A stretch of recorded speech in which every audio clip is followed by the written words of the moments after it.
Je reprends, effectivement, c'est un ouvrage où un tiers est consacré à une théorisation des équations de degré inférieur ou égal à 2. On pourra revenir sur cette classification juste après. Et ensuite, les deux tiers, pour j'ai envie de dire des fins utilitaires, mais entre guillemets, puisque ce sont des problèmes concrets, mais qu'on va plutôt appeler entre nous pseudo-concrets, vous expliquerez pourquoi. Est-ce que vous pourrez nous dire dans quel domaine d'application Al-Khawarizmi prend ces problèmes? Alors, grosso modo, le livre est bien structuré. Il commence d'abord par une quarantaine de problèmes qui sont vraiment des exercices, à la manière mésopotamienne. Et qui sont des exercices qui ne sont pas nécessairement concrets. Donc, voilà. Bon, il faut bien qu'ils aient un habillage concret, du style un salaire, ceci, cela, etc. Vous avez parfois des problèmes totalement abstraits, mais qu'on trouve aussi chez les Mésopotamiens, du style comment diviser 10 en deux parties, tel que les deux parties vérifient une certaine propriété qui donne une équation du premier degré ou du second degré. Enfin, selon notre langage. Bien. Et ça, ce sont des problèmes abstraits. Il n'y a pas de problème. Et puis, après les 40 problèmes, qui sont nécessaires, vous voyez, parce qu'il est aussi pédagogue, nécessaires pour assimiler la théorie d'avant, et ensuite, après avoir assimilé les techniques, ensuite, on va les adapter à des problèmes sur mesure. Alors, ces problèmes sont, grosso modo, 3 catégories. Des problèmes de transaction commerciale, des problèmes de salaire, des problèmes, concrètement, des problèmes d'arpentage, c'est-à-dire, c'est pour ça qu'il y a un chapitre sur la géométrie qui paraît comme un cheveu sur la soupe, là. Mais en fait, c'est parce qu'il a considéré que les gens avaient besoin de manipuler des surfaces, et donc il a voulu montrer qu'on peut le faire avec de l'algèbre. D'ailleurs, il n'a pas exagéré, parce qu'en fait, c'était artificiel, parce que beaucoup de problèmes de la géométrie de l'époque se faisaient soit avec du découpage, soit au pifomètre, comme ça, comme on dit, et que ce n'est pas la peine d'aller invoquer l'algèbre. Bon, il y a un exemple qu'il utilise, mais en fait, nous savons qu'il est déjà chez Héron d'Alexandrie, donc c'est plutôt un exemple, comme vous le dites, pseudo-concret, qui est comment inscrire un carré dans un triangle isocèle. Et c'est vrai qu'on peut le faire d'une manière arithmétique, on peut le faire d'une manière géométrique aussi, mais d'une manière algébrique, c'est beaucoup plus souple, voilà. Son argument, ça sera la souplesse, il ne le dit pas explicitement comme ça. Et puis, il y a la troisième partie, qui est encore la plus importante dans la partie application. C'est la partie héritage, répartition des héritages. Alors là, ce n'est pas seulement des problèmes pseudo-concrets. Parce qu'il pose vraiment des problèmes de répartition des héritages tels qu'on les trouve dans les textes juridiques. Donc cette partie fortement liée à une tradition cultuelle et culturelle de la tradition islamique. Absolument. En fait, les héritages ont existé avant l'islam. Toutes les sociétés qui ont des surplus, comme on dit, en termes économiques, ont eu, pour leurs défunts, à répartir l'héritage du défunt. Ça, c'est clair. Et donc, on le répartit selon les règles de la société. Mais en dehors des règles de la société, parce que chaque société définit ses règles, par exemple, les frères, en Europe, pendant longtemps, c'était uniquement le droit d'aînesse, donc là, il n'y a plus d'héritage. Ou bien, à ce moment-là, c'est la fille qui a la moitié du garçon, ou bien le tiers du garçon, ou bien la belle-mère, elle a un tiers, ou un dixième, ou elle n'a rien du tout. Bien. À partir de là, chaque religion, ou chaque société a ses divisions, mais ce n'est pas fini. Ensuite, les choses sont tellement compliquées qu'il faut introduire des opérations. Ces opérations, pendant longtemps, étaient arithmétiques, et puis on a convaincu les utilisateurs que l'algèbre était un instrument plus efficace, plus efficient, plus, je ne sais pas moi, plus rapide, plus automatique. Peut-être que ce n'était pas vrai à 100%, mais vous savez, le rôle de la science, c'est aussi de convaincre les autres de son utilité. Et là, on n'en a pas parlé, mais toute l'idéologie de la science, les Arabes vont la cultiver d'une manière aussi redoutable que les Grecs.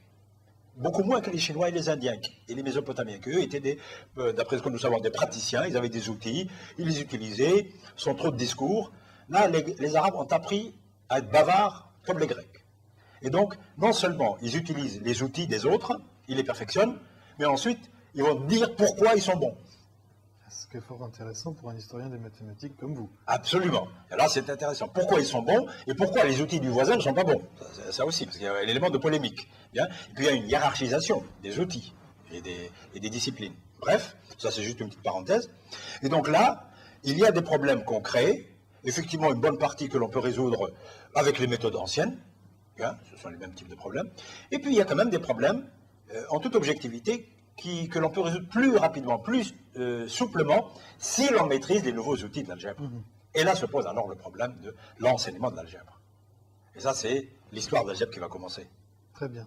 Alors, avant de commencer l'histoire de l'algèbre après Al-Khwarizmi, est-ce qu'on peut revenir sur les équations d'Al-Khwarizmi, sa classification? Oui. Et j'ai quand même une question, puisqu'on a parlé de la mathématique grecque et notamment d'Euclide. Oui. Est-ce que, et vous avez dit que la géométrie, dès la naissance de l'algèbre, pardon, était présente dans les traités. Alors, sous quelle forme? Est-ce que Euclide était clairement nommé? Est-ce que les méthodes euclidiennes, hypothético-déductives, pour faire vite, étaient clairement nommées dans les traités arabes? Sous quelle forme? Là, je vais être iconoclaste. Hein. On n'a pas besoin d'Euclide. Au IXe siècle, en algèbre, on n'a pas encore besoin d'Euclide. En tout cas, quand on regarde la manière dont travaille Al-Khwarizmi pour établir d'une manière déductive la validité de l'algorithme, il fait de la démonstration, et c'est pas parce qu'on fait de la démonstration qu'on est euclidien. Pardon, excusez-moi. C'est pas parce qu'on fait de la démonstration qu'on a pris les démonstrations de chez Euclide. D'accord. On peut être non euclidien, au sens mésopotamien, on peut être même euclidien, mais sans avoir utilisé Euclide directement. C'est-à-dire on peut lire Euclide et imiter Euclide, mais ne pas invoquer la proposition 5 du livre 2 des éléments d'Euclide. Donc sans faire de référence explicite. Voilà. Alors, est-ce que je peux vous poser la question de savoir si Al-Khwarizmi connaît Euclide et plus précisément, est-ce qu'il a lu le texte d'Euclide? Alors, la première question, je sais répondre. La deuxième question, c'est délicat. Première question, il ne pouvait pas ne pas connaître Euclide. C'est une question de chronologie. La première traduction des éléments d'Euclide a eu lieu au dernier tiers du 8e siècle, du vivant de Haroun al-Rachid, qui a régné de 785 à 809. Nous le savons parce qu'elle est dédiée à ce calife. En supposant d'ailleurs qu'il faille négliger la première traduction qui aurait été faite à la demande d'Al-Mansour, qui est le grand-père de Haroun al-Rachid, qui a régné de 754 à 775. Mais comme on n'a trouvé aucune trace, donc les historiens ne la considèrent pas encore, pour le moment. Bien. Mais si on considère uniquement la deuxième, ou la première effective, faite par Al-Hajjaj, eh bien, le calife Haroun al-Rachid a régné de 785 à 809, Al-Khwarizmi est né en 780. C'est important. Il va avoir 20 ans, donc en 800. Et donc en 800, il a au moins connu la première version des éléments d'Euclide, traduction d'Al-Hajjaj. Mieux encore, nous savons que Al-Hajjaj va sévir une deuxième fois, parce qu'il y a eu le progrès des mathématiques, et il va faire une deuxième traduction des éléments d'Euclide qu'il va dédier à Al-Ma'moun, le fils de Haroun al-Rachid. À qui le calife pour lequel Al-Khwarizmi écrit son traité d'algèbre. Voilà, donc tout se tient. Oui, oui. Donc s'il a raté le coche la première fois, Al-Khwarizmi, il ne pouvait pas ignorer la traduction, la deuxième traduction. Et puis il est quand même à Bagdad, la capitale de l'Empire, le premier foyer scientifique. Il est même la maison de la sagesse. C'est ce que j'allais dire, voilà. Pardon. Donc il est même un élément, un pilier de la maison de la sagesse, qui est une institution officielle où il y a la fine fleur de la science. Il est impossible, inconcevable qu'on ignore le contenu de la traduction des éléments d'Euclide. Bon. Ça, c'est une chose. Mais de là à utiliser Euclide immédiatement, surtout comme consommation, non pas dans des livres de très haut niveau théorique, mais dans un livre qui se prétend uniquement un manuel pour résoudre les problèmes de la vie de tous les jours, ça, c'est autre chose. Alors, nous pensons maintenant que, connaissant les éléments d'Euclide, on peut supposer qu'il a pu être inspiré par le fait même qu'il y ait des démonstrations d'Euclide, par le fait même que, pour justifier une activité mathématique, il faut la justifier par la démonstration. Le rôle d'Euclide intervient indirectement comme cela. D'accord. C'est-à-dire qu'il a une idéologie de la démarche hypothético-déductive. Et dans ce sens, il a éprouvé le besoin que n'éprouvaient pas les autres calculateurs pendant longtemps, que n'éprouvaient pas, semble-t-il, beaucoup les Indiens et les Chinois, enfin, d'une manière essentielle du moins, même si on dit qu'ils avaient des traditions de démonstration, c'est des discussions de spécialistes, bien. Eh bien, et lui, il a éprouvé le besoin dès le départ, alors que le calife ne lui demandait pas, de justifier par des démonstrations géométriques. Alors maintenant, il y a des soupçons aussi. C'est que dans les démonstrations qu'il va donner, en particulier pour justifier l'algorithme de l'équation numéro 4, il donne une première démonstration et une deuxième démonstration. La première démonstration n'a rien à voir avec les démonstrations d'Euclide qui sont dans le livre 2 et qui pourraient être liées à ce qu'on appelle le problème du second degré.